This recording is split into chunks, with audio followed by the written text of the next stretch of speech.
dengan serombongan kejahatan begitu, sebetulnya kalau hukum bisa ditegakkan dengan benar, Jokowi ini pantas dihukum mati memang.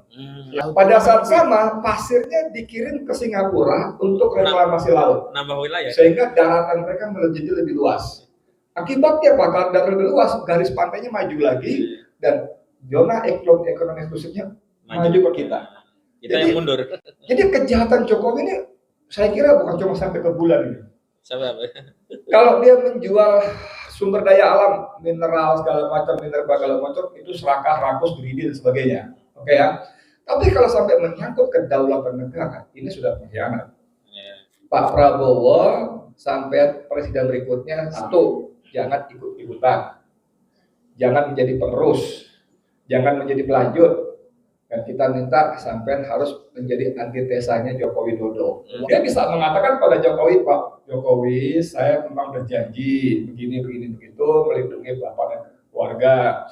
Tapi ternyata desakan rakyat, kepada rakyat begitu hebat, dan saya adalah Presiden Republik Indonesia untuk rakyat saya. Ya kan? Jokowi sudah mengaku menyatakan bahwa kalau dulu orang rame-rame datang ke saya, sekarang orang rame-rame meninggalkan saya. Ah, ini menarik ya.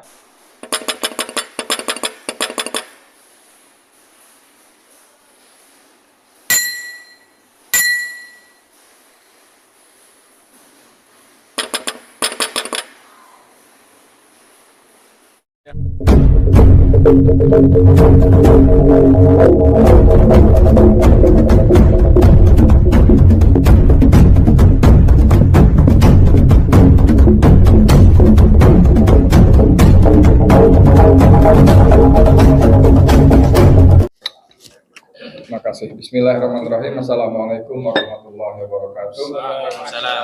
Alhamdulillah walladzi arsala rasulahu bil huda wa dinil haqq liyudhhirahu 'alad dini kulli walau karihal musyrikun. Asyhadu an la ilaha illallah wahdahu la syarika lah wa asyhadu anna Muhammadan abduhu wa rasuluhu la nabiyya ba'dah. Allahumma shalli ala Muhammad wa ala alihi washabihi wasallam.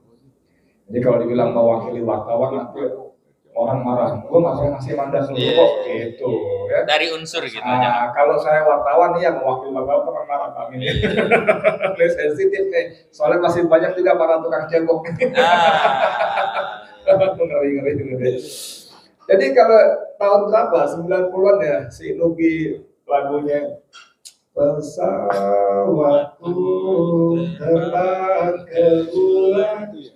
Sekarang Mas Nurdin bilang kejahatan Jokowi sampai ke bulan. Aduh, saya kagum juga, benar juga ya. Pak Amin mencoba sedikit mengoreksi sebenarnya sampai langit-langit. Enggak ke bulan Pak Amin, biasa sekali. Tapi memang betul sekali, saudara sekalian saya hormati, ini memang manusia itu keterlaluan. Saya juga agak takjub beberapa kali Pak Amin menyebutnya dengan Joko Pret. Joko Pret ya. Saya lebih setuju Joko Pret daripada Mulyono. Mulyono kan menurut saya cuma pengalihan aja Pak Amin ya, untuk mencoba menghapus memori kata Jokowi dari memori kepala kita. Menurut saya seperti itu, bisa benar bisa salah. Tapi menarik bahwa ketika misalnya teman-teman yang mendahului itu sudah menyampaikan pikiran-pikirannya, memang saya tadi dengan serombongan kejahatan begitu, sebetulnya kalau hukum bisa ditegakkan dengan benar, Jokowi ini pantas dihukum mati memang. Ya.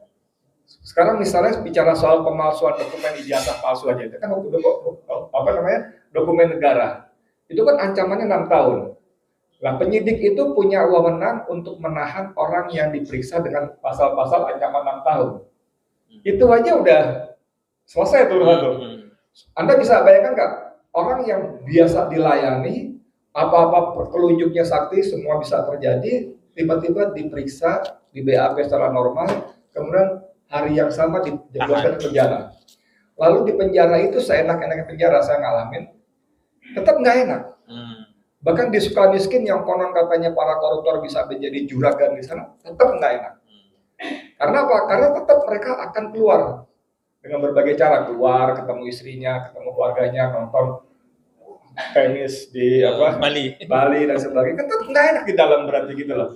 Nah ini orang yang begitu hebatnya tiba-tiba dipenjara, saya kira kalau normal dia akan bisa menderita gangguan kejiwaan gitu ya. Itu beneran loh. Iya, Beneran. Jangan orang-orang yang punya harta di kekuasaan kita nih umur yang udah di atas 50, 60. Kita manggil orang, dia nggak dengar barangkali. Tapi kata kita, ini orang pura-pura putar nih, nggak mau nengok ke kita. Kan ada tersinggung ya Pak Amin ya? Yeah. Ada tersinggung ya, wah gila nih anak nih, nggak mau dengar sekarang nih, padahal gue bantuin dia kalau macam nah, gitu. Ini contoh-contoh masalah kejiwaan. Tapi saya ingin langsung saja ke yang tadi ekspor pasir, ini memang penting betul ya. Jadi begitu ada kabar Jokowi melegalkan ekspor pasir yang sudah 20 tahun dilarang di era SBY dan Megawati dan SBY, itu kan kemudian Susi Pujiastuti, mantan Menteri Kelautan dan Perikanan, itu posting di akun Twitternya. Ada ikon Air itu ya? orang nangis. Lalu dia juga ada postingan di laut. Ya, di laut. Laut akan marah. Dan kemarahan itu akan menghukum kalian. Atau itu video baru atau yang lama diangkat lagi dalam konteks itu. Tapi artinya memang ini memprihatinkan. Wahana lingkungan hidup kalau nggak salah Walhi itu menghitung ada 600 triliun loh dari nilai ekspor pasir laut itu. Kemana uangnya, untuk siapa, sehingga sebagai netizen mengatakan ini untuk modal dia lari. Makanya dia berkantor di IKN supaya gampang lari. Walaupun di Karanganyar saya udah lewat di Karanganyar. Lokasi udah lewat. Sempat berhenti sebentar, tapi udah dipakai jadi nggak bisa kelihatan 12.000 meter. Yang kata Bupati Karanganyar Basuki itu nilai per meternya 1,5 juta. Pokoknya nilai total itu sekitar 180 miliar. Udah saya hitung. Tanahnya itu 180 miliar. Padahal negara memberikan hak kepada presiden, mantan presiden, rumah berikut isinya, sopirnya, kendaraannya. Luar biasa. Dan salah seorang pejabat mantan era Pak Harto mengatakan para presiden sebelumnya tidak pernah selalu itu. 12.000. Pak Amin kan mantan ketua MPR, kan juga lebih paham daripada kita semuanya.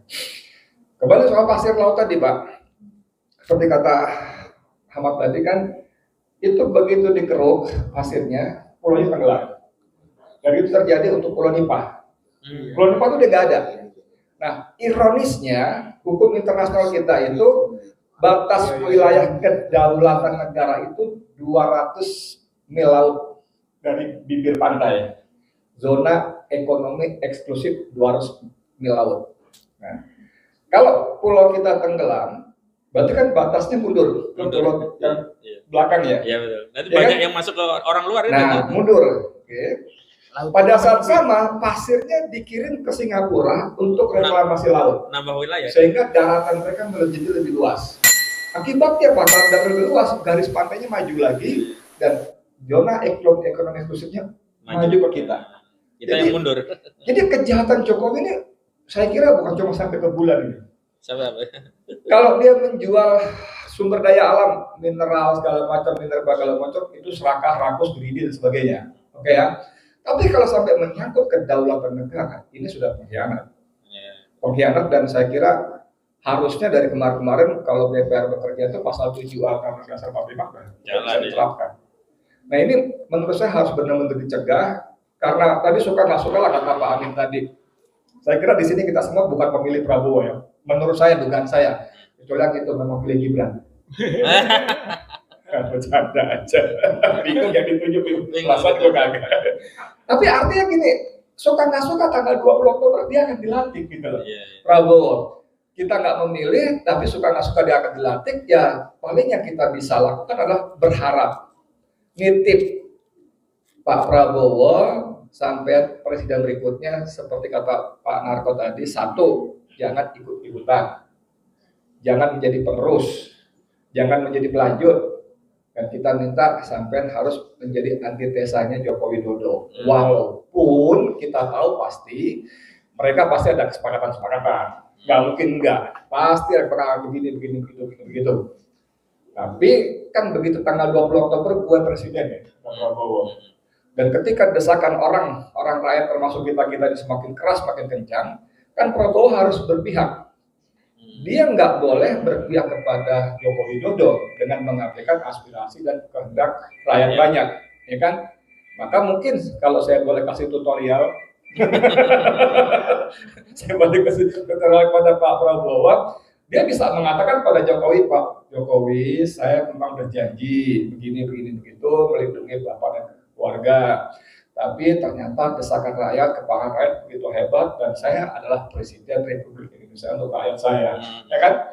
Saya harus berpihak bahwa konstitusi memang mewajibkan negara menjamin keselamatan keluarga. Presiden keluarga iya, tapi keselamatannya, bukan aspek hukumnya. Ya dong, kalau ada orang mau membunuh dia, nggak boleh. Tapi kalau syarat penjara ya bisa dong. Itu proses hukum. Nah, saya kira tutorialnya begitu Pak Prabowo bisa ambil posisi seperti itu. Jadi dia sebagai presiden tidak melanggar undang-undang, tapi juga tidak mengingkari kesepakatan dengan Jokowi Widodo. Nah sekarang pertanyaannya adalah forum-forum seperti ini kan udah banyak sekali. Saya kira harus ditingkatkan temponya. Di ujung sana ada Bung Aziz Yanuar, kita udah bikin draft-draft pelaporan ya. Walaupun kita tahu bahwa semua proses hukum akan kandas semasih dia menjadi presiden. Semua bukan karena kekurangan bukti, bukan kekurangan saksi, fakta-fakta semua lengkap, cuman semasa selagi dia masih presiden akan kandas. Cuman alhamdulillah tangan-tangan Allah terus bekerja belakangan ini, paling tidak sedikitnya kita bisa mulai pada tanggal 21 Agustus bagaimana MK dengan mengejutkan menerbitkan putusan nomor 6070 itu kan membuyarkan semua rencana mereka. Rencana partai-partai koalisi itu untuk menguasai para pimpinan kepala daerah dan juga rencana Jokowi untuk meloloskan anaknya. Nah ini kan menjadi bukti bahwa satu persatu baik individu maupun institusi melepaskan diri. Melepaskan diri dari pengaruh cengkeraman Jokowi Widodo. Dan kalau kita ngomong lagi kisah pilkada di Jakarta itu juga potret bagaimana Kim pun sudah mulai satu-satu lepas, sehingga Ridho itu harus ngemis-ngemis suara mantan suara anak abah gitu loh. Karena kan gosipnya macam-macam tuh, dari mulai kemauan tiba-tiba Prabowo berubah, kemudian begini gitu, itu cerita menarik di sisi yang lain. Tapi itu bagaimana orang mulai melepaskan diri. Ya, tinggal benar waktunya. Dan kalau nggak salah di acaranya PAN sendiri, Jokowi sudah mengaku menyatakan bahwa kalau dulu orang rame-rame datang ke saya, sekarang orang rame-rame meninggalkan saya. Nah ini menarik ya. Saya kira itu tugas kita sama-sama, nanti kita kencengin terus, gaspol, jangan kendor ya. Dan mohon maaf kurang lebihnya, billahi taufiq. Assalamualaikum warahmatullahi wabarakatuh. Waalaikumsalam warahmatullahi wabarakatuh. Insyaallah.